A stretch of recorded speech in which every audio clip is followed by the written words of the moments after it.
Good evening. Today is the 12th of September and it's time for yet another video at the Heath Classic Car Club's bi-monthly gathering here at Heath Shopping Centre near Southampton. You can really see the light is sort of fading.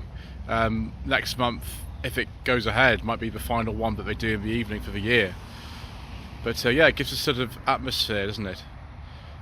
So I do apologise in advance if I get things wrong, if I fall over, if it's a general mess, which often these shambolic shuffles are, hence the title. So we'll start off having a look at this MGC. 68, 69 on a G. They only made these from 67 to 69. Nice interior on these.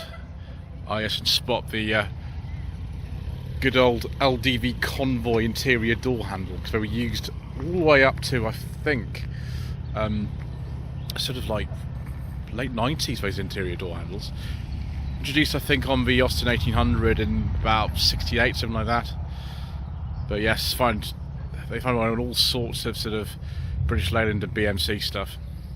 Next to it, a much newer MG. This is a TF. It's actually an LE500. This is a continuation car. It was made in 2008 at Longbridge, but from a kit that would have been imported from China.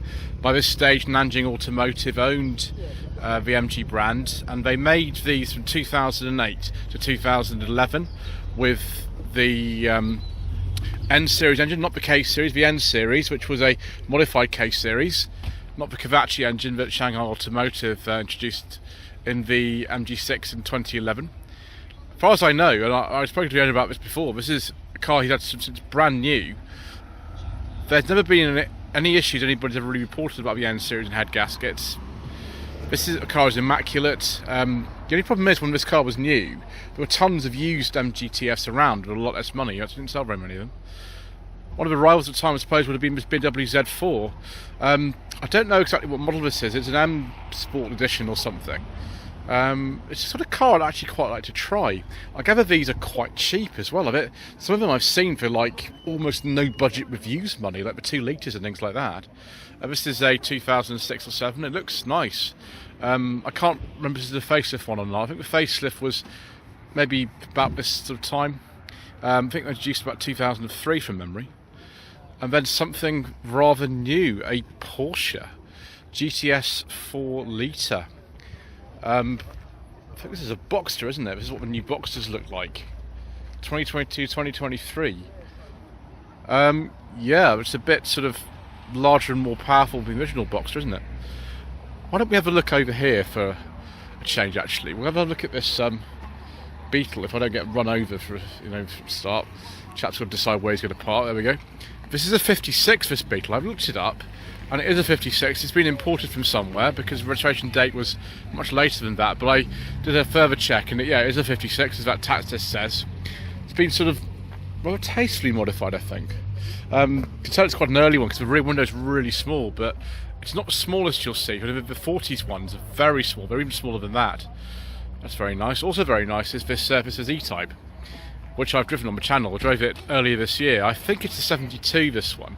I always forget. It's also got a beige leather interior, and it was superb. It's got a 5-speed Tremec gearbox in it, which is replacing the Moss unit which had been originally in that, and it's brilliant. It's a lovely car to drive. That I very much enjoyed my time with it back in, I think, January. I drove it, actually, a long time ago now.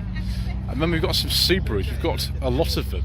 In fact, these all come together generally. It's sort of like a pack. You get 3 for the price of 1 at these events, which is good. This is the earliest one. It's a 1990 or 99. It's a first generation one. I think this is a standard UK car, and they were called the Turbo 2000, not the STI or WRX or anything at the time, just the Turbo 2000. Then these both 2004 to 5. This generation was called the WRX STI. I don't know if I prefer the blue one or the silver one. I think possibly the blue one, but they are pretty much the same. This one is a WR1 edition, whatever that means. There are loads of special editions of these, and they are the blob eyes, not the Hawkeyes, the blob eyes. I had to be educated about that at one stage in my life, although I know a little bit more about them than I used to, but I still don't know very much. And there's another one here. We'll have a look at that once it's parked up. But we have a lovely Corvette here, 7273, Corvette C3 Stingray. Most of them I see are automatic. I can't remember if you've got to get a manual or not. You can still get a manual, I think, now for a Corvette. But that is rather nice, very unusual. And we've got a 2006 one, and that is the Hawkeye model. Again, an STI. MX-5, because of course there must be an MX-5 at a show these days. That is how it works. Hoonigan, yes, a company that is sadly, I don't think, any longer with us. It's been years since I've driven an MB. Maybe I should have never gone in an MB. It's been like 5 years. One car I have driven a bit more recently than that is an MG Midget. Not this one. This is a very interesting car. It is a 64 and it's going to be restored. It's quite an early one. It's not the earliest because they didn't even have exterior door handles. This, I think, is a Mark II Midget.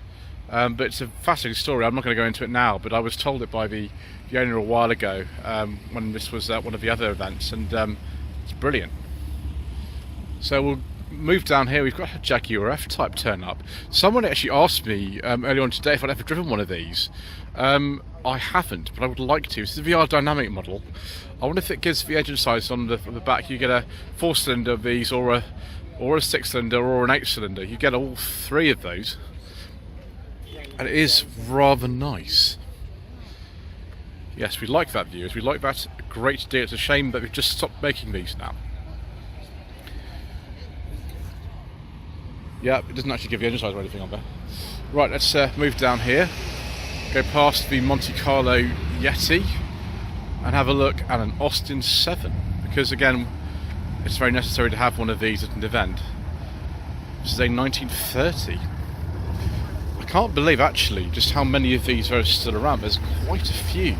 You do save them a lot, and some very brave people do actually still use these on a daily basis as well. And why not? That's what they were designed for. Then we have the Fury. I have been offered this for review by a very kind man. The thing is, I just can't seem to find an insurance policy to actually test this, which is a shame, because that looks like an awful lot of fun. There's not much comfort or anything like that. The Furies are kind of very unique little kit cars. If I get to film it, I'll go into more of the story of them, but yeah, it's a shame I just can't just find a policy to cover me to drive it. But we've got a Lotus Europa. Now, a gentleman and I were just having a conversation about this car. It is at least a Series 2, not a Series 3. It's very similar to the car that was used in the final series of the Avengers by Linda Thorson. That was a 68 Series 2, a very early right-hand drive model. This one is later than that, it's a 70-71. You can see the rear visibility on this is absolutely non-existent. Oh, it's a Series 2, so it's almost identical in every way to the one in the Avengers. I think it's still got the Renault engine in it. Later ones had a Lotus twin cam engine. I don't know if I want to drive that. I would be constantly afraid I was going to crash into something if I was reversing it, but there we go. Ooh. Something else turned up. We'll have to look at that in a second, because we need to go over here and see this very, very nice Rover SD1. Quite an early one, this, on an R plate. The very earliest ones were on a P. This is on an R. So they were launched June 76, they were launched. This is a 77 model, I think. Yeah, we've got the automatic transmission in this. The early interiors are quite different from later ones. I've driven an 86 one, and it's a very different interior from this early car. So this is the 3500, which was the first model launched.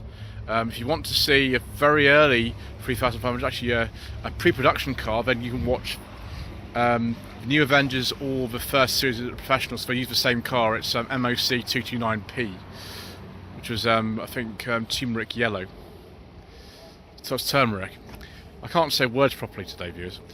And we got Pickup Pete. Pickup Pete is here, a rolling restoration project, who is at virtually every event I've ever been to here. You can always guarantee that Pickup Pete is here, one of the very last of the mini pickups from sort of 81, 82.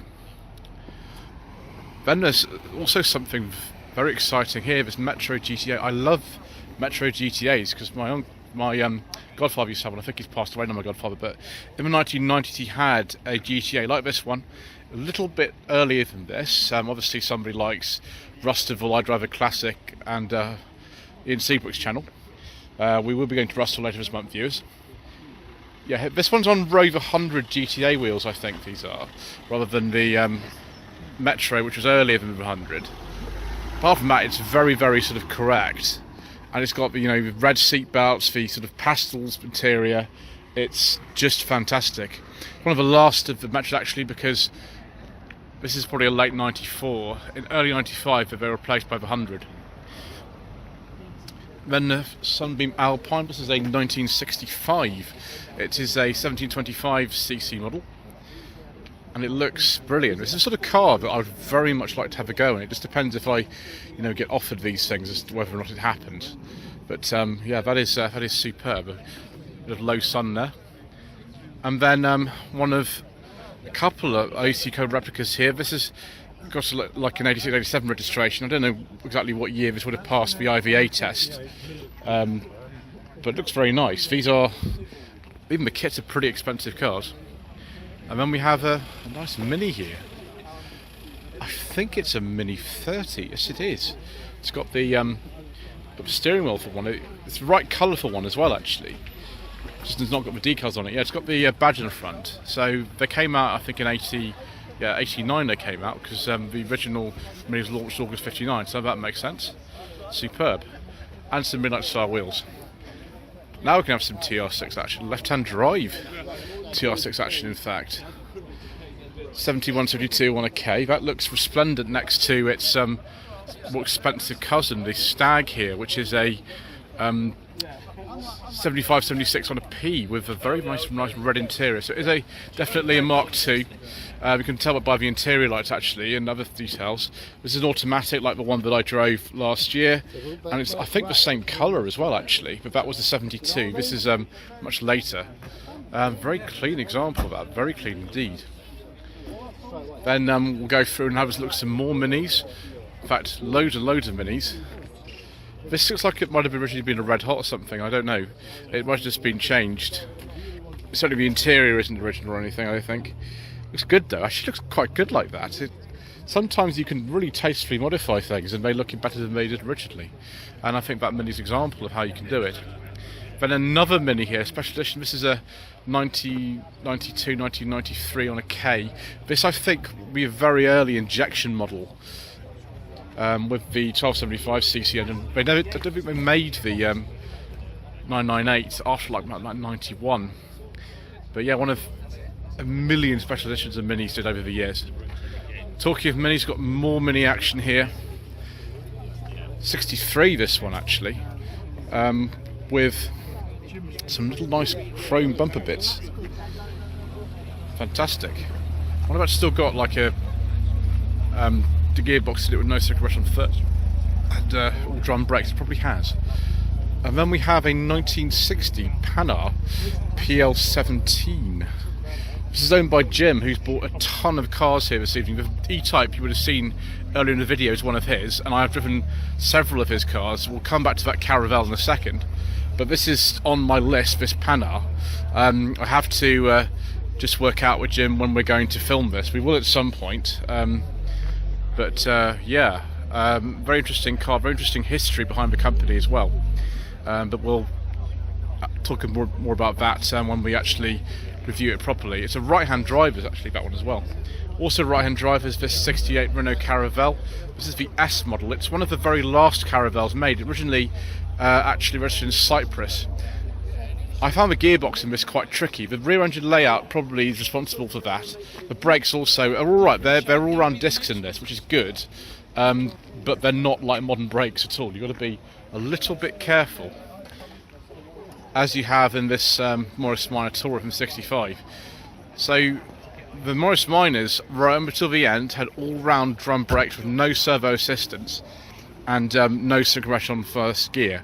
You can remedy that by fitting different brakes, but then you have to fit different wheels.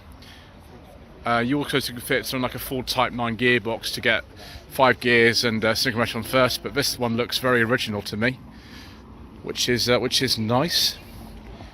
also very nice over here is this Jaguar XK150. I think this is a 59, this one. I did look it up. That looks great. I think this will be the 3.8 version. The earlier ones I think are 3.4.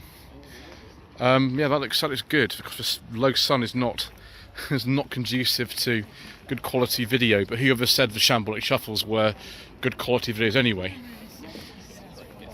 Little BMW, let's get this right, I think this is an M2, let's have a look.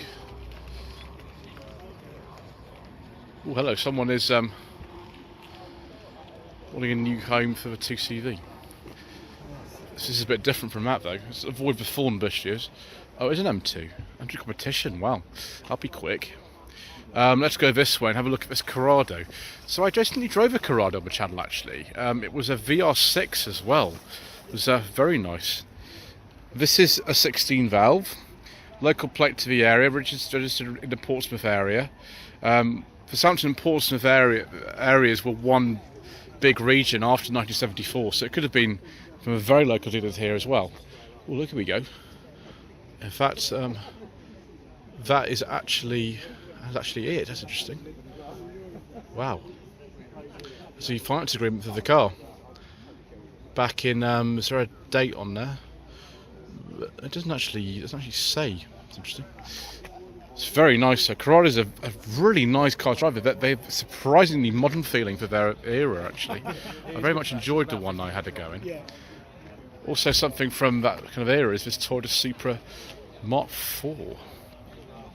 Looks like we've had some modifications done. So this will be even faster than usual. You get a turbo or a non-turbo version, but either of them are exceptionally quick. The Mark V Supras are also quick, of course. Then we've got a Griffith, we've got the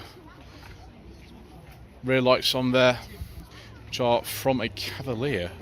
But more importantly of all, we've got a sort of cream leather interior with wood. It's almost beige, but not quite. Maybe the light is a bit different this evening.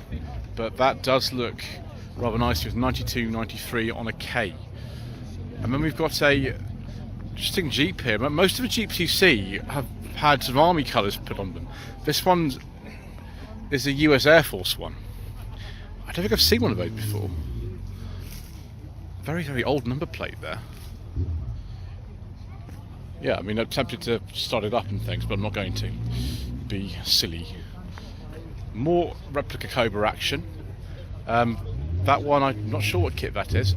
This is a 2006 Ferrari F430. I had a look earlier on, and classic colour combination for these, a Rosso Corsa with the cream interior. And the gear lever that's not really a gear lever, it's just, well, yeah, you actually put it in first, I think, with the paddles. I'd be afraid to drive one of these vehicles. I'd probably break the gearbox, so I don't think we'll do that. I think we'll move on perhaps, and we will have a look at this other Cobra replica here. There's so many of these this evening. That might be my favourite one just because of the colour. I like the colour of that. Obviously not a 68 registration, anything, a lot later than that. 2011 Aston Martin V8 Vantage Volante. Again, another car that I've been offered for review, but the thing about this is I just don't know whether there's a market for me to film one of these when so many other people like James Martin, JM1 Cars do it so much better. I mean, I enjoy that, I just don't know if the rest of you would enjoy it. We'll have to see.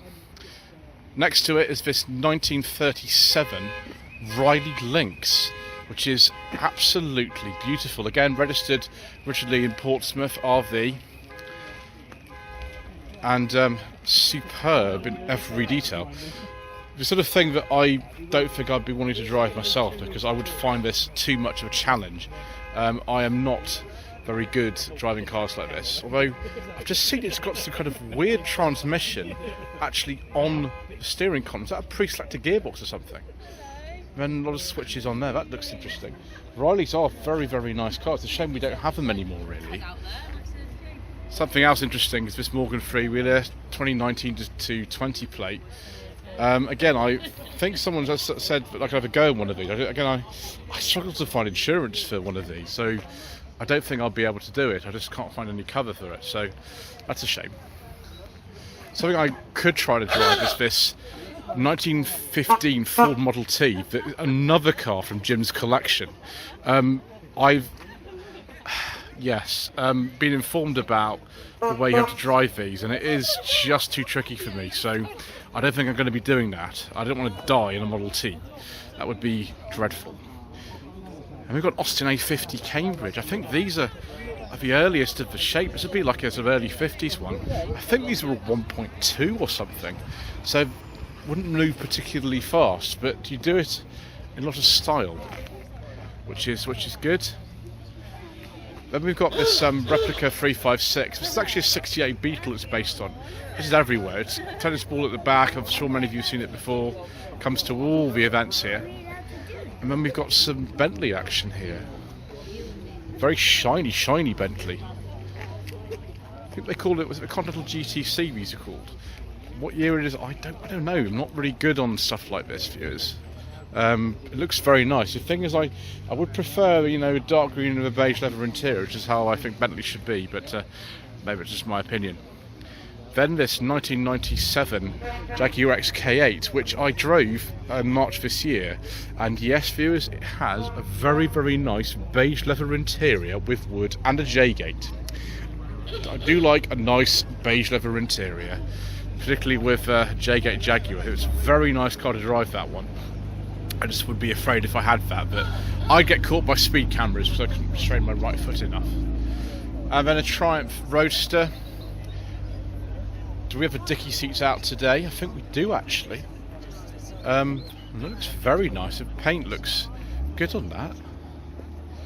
Yes, we have put the dicky seats in the back. I don't think I want to travel in there. It'd be a bit scary.